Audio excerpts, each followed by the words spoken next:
சுதந்திரமான பிளைன்ஃபீல்ட் கிறிஸ்தவ அறிவியல் தேவாலயத்திலிருந்து வாராந்திர பைபிள் பாடத்தை நீங்கள் கேட்கிறீர்கள்.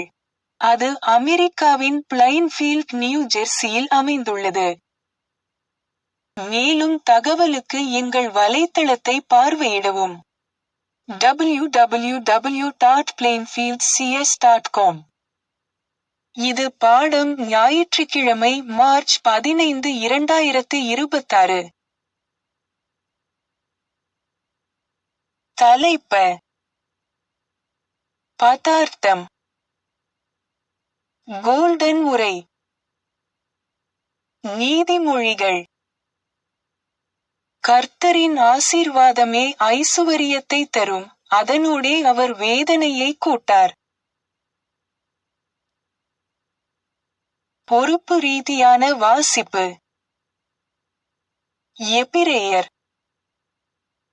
விசுவாசத்தினாலே நாம் உலகங்கள் தேவனுடைய வார்த்தையினால் உண்டாக்கப்பட்டதென்றும், இவ்விதமாய் காணப்படுகிறவைகள் தோன்றப்படுகிறவைகளால் உண்டாகவில்லை என்றும் அறிந்திருக்கிறோம். விசுவாசத்தினாலே ஆபிரகாம் தான் சுதந்திரமாக பெறப்போகிற இடத்திற்கு போகும்படி அழைக்கப்பட்டபோது கீழ்ப்படிந்து தான் போகும் இடம் இன்னதென்று அறியாமல் புறப்பட்டு போனான்.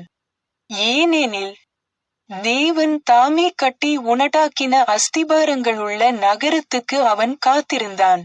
விசுவாசத்தினாலே மோசே தான் பெரியவனான போது பார்வோனுடைய குமாரத்தியின் மகன் எண்ணப்படுவதை வெறுத்து அநித்தியமான பாவ சந்தோஷங்களை அனுபவிப்பதைப் பார்க்கிலும் தேவனுடைய ஜனங்களோடே துன்பத்தை அனுபவிப்பதையே தெரிந்து கொண்டு இனிவரும் பலன் மேல் நோக்கமாயிருந்து எகிப்திலுள்ள பொக்கிஷங்களிலும் கிறிஸ்துவினிமித்தம் வரும் நிந்தையை அதிக பாக்கியமென்று எண்ணினான்.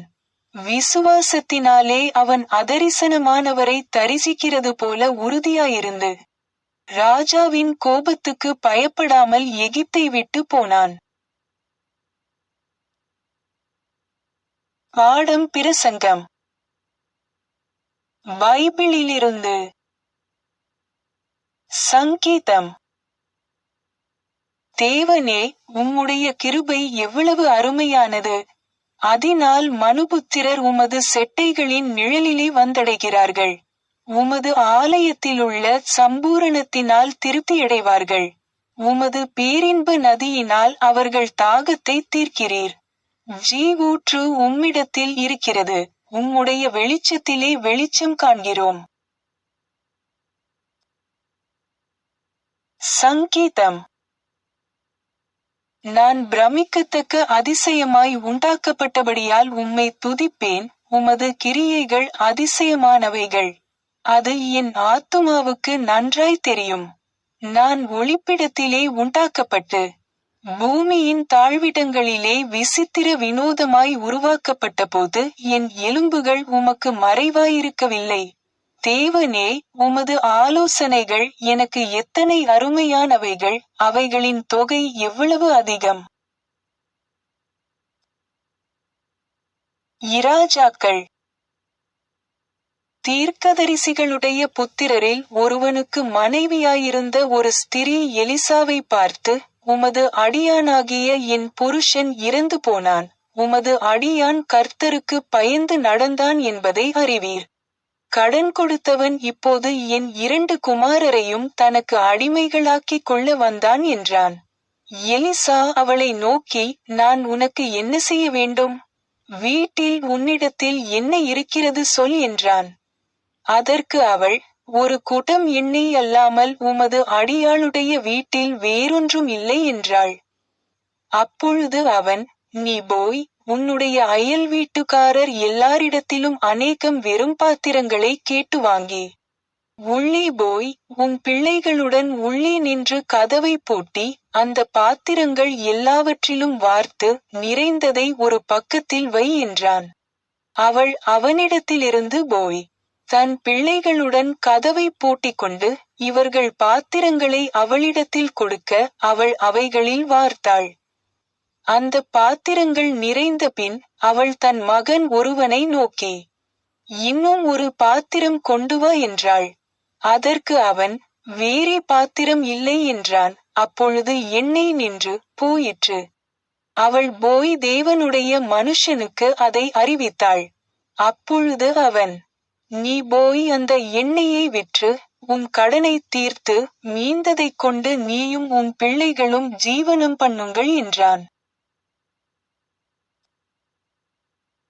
நீதிமொழிகள். உன் பொருளாலும் உன் எல்லா விளைவின் முதற்பலனாலும் கர்த்தரை கனம் பண்ணு. அப்பொழுது உன் களஞ்சியங்கள் பூரணமாய் நிரம்பும், உன் ஆலைகளில் திராட்சரசம் புரண்டோடும். மத்தேயு.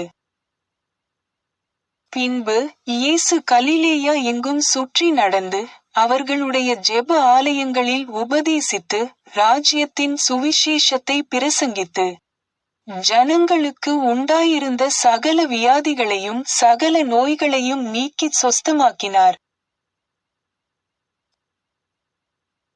மத்தேயு. அவர் உட்கார்ந்த பொழுது அவருடைய சீஷர்கள் அவரிடத்தில் வந்தார்கள். அப்பொழுது அவர் தமது வாயை திறந்து அவர்களுக்கு உபதேசித்துச் சொன்னது என்னவென்றால்,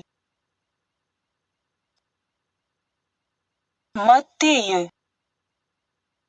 பூமியிலே உங்களுக்கு பொக்கிஷங்களைச் சேர்த்து வைக்க வேண்டாம், இங்கே பூச்சியும் துருவும் அவைகளைக் கெடுக்கும், இங்கே திருடரும் கன்னமிட்டு திருடுவார்கள். பரலோகத்திலே உங்கள் பொக்கிஷங்களைச் சேர்த்து வையுங்கள், அங்கே பூச்சியாவது துருவாவது கெடுக்கிறதும் இல்லை, அங்கே திருடர் கன்னமிட்டு திருடுகிறதும் இல்லை. 2 எஜமான்களுக்கு ஊழியம் செய்ய ஒருவனாலும் கூடாது. ஒருவனை பகைத்து ஒருவனை சிநேகிப்பான், அல்லது ஒருவனை பற்றிக்கொண்டு மற்றவனை அசட்டை பண்ணுவான். தேவனுக்கும் உலகப் பொருளுக்கும் ஊழியம் செய்ய உங்களால் கூடாது.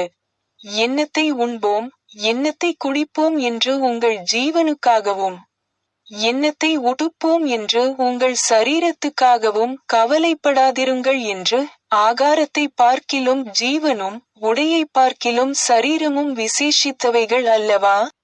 அற்ப விசுவாசிகளே, இன்றைக்கு இருந்து நாளைக்கு அடுப்பிலே போடப்படும் காட்டு புல்லுக்கு தேவன் இவ்விதமாக உடுத்துவித்தால் உங்களுக்கு உடுத்துவிப்பது அதிக நிச்சயமல்லவா? ஆகையால் என்னத்தை உண்போம், என்னத்தை குடிப்போம் என்று கவலைப்படாதிருங்கள். இவைகளையெல்லாம் அஞ்ஞானிகள் நாடித் தேடுகிறார்கள். இவைகள் எல்லாம் உங்களுக்கு வேண்டியவைகள் என்று உங்கள் பரமபிதா அறிந்திருக்கிறார். முதலாவது தேவனுடைய ராஜ்யத்தையும் அவருடைய நீதியையும் தேடுங்கள், அப்பொழுது இவைகள் எல்லாம் உங்களுக்கு கூட கொடுக்கப்படும். உங்கள் பொக்கிஷம் எங்கே இருக்கிறதோ அங்கே உங்கள் இருதயமும் இருக்கும். கையால் நாளைக்காக கவலைப்படாதிருங்கள், நாளைய தினம் தன்னுடையவைகளுக்காக கவலைப்படும். அந்தந்த நாளுக்கு அதினதின் பாடு போதும். கொரிந்தியர். பூமிக்குரிய கூடாரமாகிய நம்முடைய வீடு அழிந்து போனாலும் தேவனால் கட்டப்பட்ட கைவேலையல்லாத நித்திய வீடு பரலோகத்திலே நமக்கு உண்டென்று அறிந்திருக்கிறோம். ஏனெனில் இந்த கூடாரத்திலே நாம் தவித்து நம்முடைய பரம வாசஸ்தலத்தை தரித்து கொள்ள மிகவும் வாஞ்சையுள்ளவர்களாயிருக்கிறோம். தரித்து கொண்டவர்களானால் நிர்வாணிகளாய் காணப்பட மாட்டோம். இந்த கூடாரத்தில் இருக்கிற நாம் பாரம் சுமந்து தவிக்கிறோம். இந்த போர்வையை களைந்து போட வேண்டுமென்று விரும்பாமல், மரணமானது ஜீவனாலே விழுங்கப்படுவதற்காக போர்வை தரித்தவர்களாயிருக்க வேண்டுமென்று விரும்புகிறோம். இதற்கு நம்மை ஆயத்தப்படுத்துகிறவர் தேவனே. ஆவி என்னும் அச்சாரத்தை நமக்கு தந்தவரும் அவரே. நாம் தரிசித்து நடவாமல் விசுவாசித்து நடக்கிறோம். இந்த தேகத்தில் குடியிருக்கையில் கர்த்தரிடத்தில் குடியிராதவர்களாயிருக்கிறோம் என்று அறிந்தும் எப்பொழுதும் தைரியமாயிருக்கிறோம். நாம் தைரியமாகவே இருந்து இந்த தேகத்தை விட்டு குடிபோகவும் கர்த்தரிடத்தில் குடியிருக்கவும் அதிகமாய் விரும்புகிறோம். அதினிமித்தமே நாம் சரீரத்தில் குடியிருந்தாலும் குடியிராமற் போனாலும் அவருக்கு பிரியமானவர்களாயிருக்க நாடுகிறோம். கொலோசேயர். நீங்கள் கிறிஸ்துவுடன் கூட எழுந்ததுண்டானால் கிறிஸ்து தேவனுடைய வலது பாரிசத்தில் வீற்றிருக்கும் இடத்தில் உள்ள மேலானவைகளை தேடுங்கள். பூமியிலுள்ளவைகளையல்ல, மேலானவைகளையே நாடுங்கள். ரோமர். அன்றியும் அவருடைய தீர்மானத்தின்படி அழைக்கப்பட்டவர்களாய் தேவனிடத்தில் அன்பு கூறுகிறவர்களுக்குச் சகலமும் நன்மைக்கு ஏதுவாக நடக்கிறதென்று அறிந்திருக்கிறோம். மேரி பேக்கர் எட்டி எழுதிய கிறிஸ்டியன் சயின்ஸ் பாடநூல் அறிவியல் மற்றும் ஆரோக்கியத்துடன் கீடூத்தி ஸ்கிரிப்ட்ஸிலிருந்து தொடர்புடைய பத்திகளை படிப்பேன். அறிவியல் மற்றும் ஆரோக்கியம். கேள்வி: பொருள் என்றால் என்ன?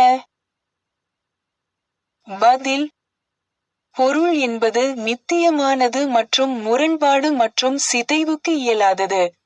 எபிரேய மொழியில் வேதம் இந்த வார்த்தையை பயன்படுத்துவது போல, உண்மை, வாழ்க்கை மற்றும் அன்பு ஆகியவை பொருள்.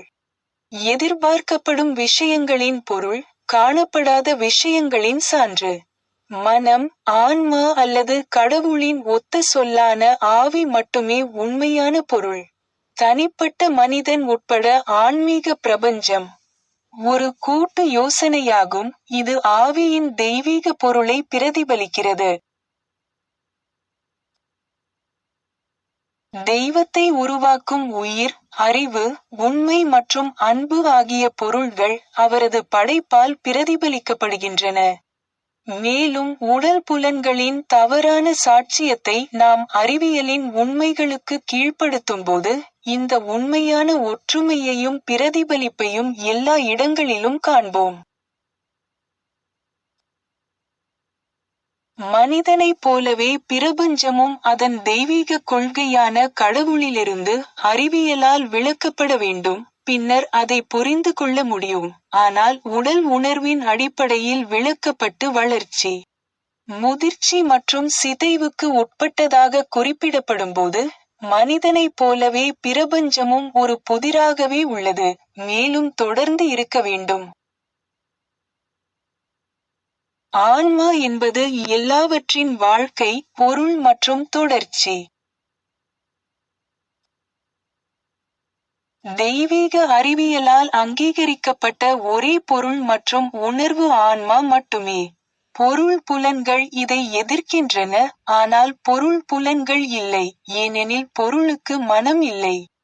ஆன்மாவில் எந்த பொருளும் இல்லை, உண்மையில் பிழை இல்லை, நன்மையில் தீமை இல்லை.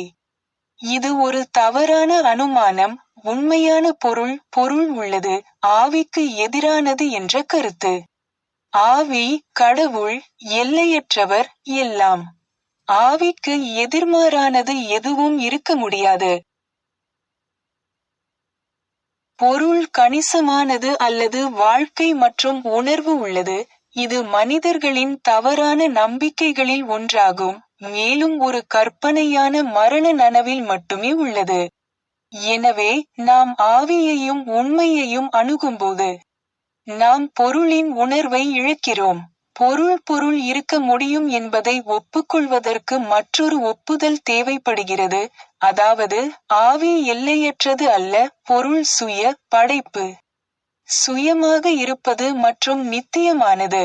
இதிலிருந்து இரண்டு நித்திய காரணங்கள் உள்ளன, அவை ஒன்றுக்கொன்று என்றென்றும் போரிடுகின்றன, ஆனாலும் ஆவி உயர்ந்தது மற்றும் எல்லா இருப்பு என்று நாம் கூறுகிறோம். கடவுள் ஒரு பொருளாகவும், மனிதன் ஒரு தெய்வீக உருவமாகவும் சாயலாகவும் இருப்பதால், மனிதன் விரும்ப வேண்டும். உண்மையில் அவன் விரும்புவது, நன்மையின் பொருளை மட்டுமே, ஆவியின் பொருளை மட்டுமே, பொருளை அல்ல. மனிதனுக்கு வேறு எந்த பொருளையோ அல்லது மனதையோ கொண்டிருக்கிறான் என்ற நம்பிக்கை ஆன்மீகம் அல்ல, மேலும் முதல் கட்டளையான, உனக்கு ஒரு கடவுள், ஒரு மனம், என்பதை மீறுகிறது. மரண மனிதன் தனக்கு ஒரு பொருளாக தோன்றுகிறான், அதே நேரத்தில் மனிதன் ஒரு உருவம், கருத்து ஆகும். மாயை, பாவம், நோய் மற்றும் மரணம் ஆகியவை பொருள் உணர்வின் தவறான சாட்சியத்திலிருந்து எழுகின்றன. இது எல்லையற்ற ஆவியின் குவிய தூரத்திற்கு வெளியே ஒரு கூறப்படும் நிலைப்பாட்டில் இருந்து, மனம் மற்றும் பொருளின் தலைகீழ் பிம்பத்தை எல்லாம் தலைகீழாக காட்டுகிறது. தெய்வீக அறிவியலில், மனிதன் கடவுளால், அதாவது தெய்வீக இருப்பு கொள்கையால் பராமரிக்கப்படுகிறான். பூமி, கடவுளின் கட்டளைப்படி, மனிதனின் பயன்பாட்டிற்காக உணவை உற்பத்தி செய்கிறது.